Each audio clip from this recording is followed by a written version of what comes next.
President Obama drove home the message last night that Congress must pass the stimulus package with more on the stimulus plan and how it is impacting Main Street and the reaction by members of Congress from what the mayors are saying. I'm joined by Republican Representative Charles Boustany. He's a junior of Louisiana, a member on the House Ways and Means Committee and a ranking minority member of the Oversight Subcommittee, and Democratic Representative Peter DeFazio of Oregon, chair of the House Subcommittee on Highway and Transit. Good morning, gentlemen. Thanks for being here. Good morning. Good morning. Congressman DeFazio, let me start with you.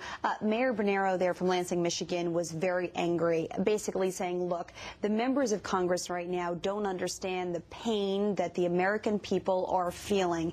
They're speaking on behalf of Wall Street, but not on behalf of Main Street. How do you respond to that? It's not me. There's been no one more vociferous about TARP. No one has been more of an advocate in this bill for concrete investments, things that will put people to work.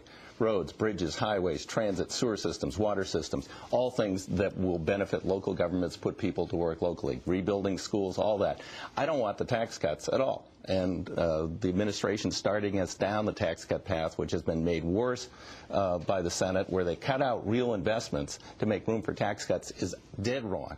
And so, I'm with the mayor. I wish I had an unemployment rate in my district as low as he has in Lansing, Michigan, as hard hit as it's been. Because the unemployment rate right now is north of 10%?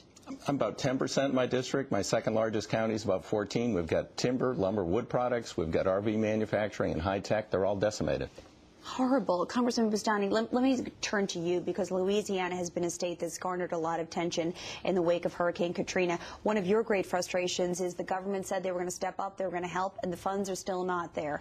Why does your individual state bear some importance here when looking at how the government is going to go out and spend this money? On a smaller scale, what we experienced in Louisiana clearly is instructive.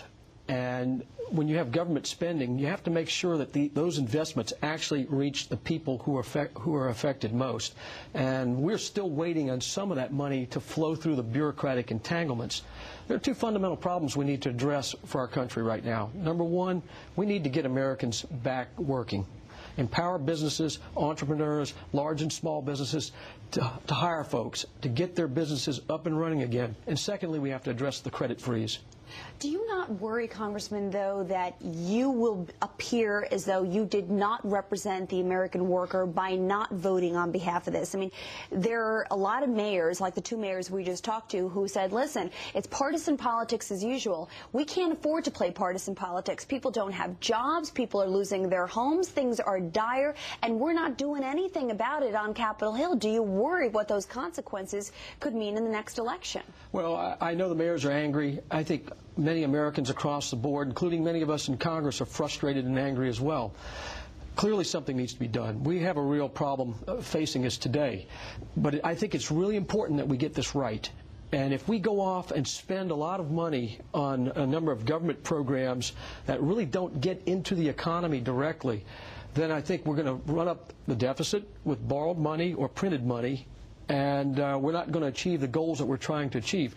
I think my colleague and I could agree that some investment in infrastructure is critically important as part of this package, but I think we do disagree on the part of tax cuts, because I do think there is a role for some tax cuts in this as well. Congressman DeFazio, the difference between the Senate and the House bill, there's some big differences between the alternative minimum tax, a massive cutback, at least in the Senate bill, on what the states will receive. That will have major implications for you. Do you dislike the Senate bill? Are you comfortable with it? I mean, where do you stand on the negotiations? No, the Senate made it worse, a lot worse. They cut a dramatic amount of money out of investment in education. Education is an investment in the future, as important as infrastructure. It's the next generation of earners, the next generation of taxpayers. Better educate them, they'll earn more, they'll pay more in taxes. We'll all do well in the end. But I couldn't disagree more on the idea we need more tax cuts, and that's what the Senate did. They cut real things, investment in education, school construction, weatherization, real things that would really put people to work, that are necessary investments to make room for more tax cuts. We're borrowing money to give people tax cuts. That's ephemeral.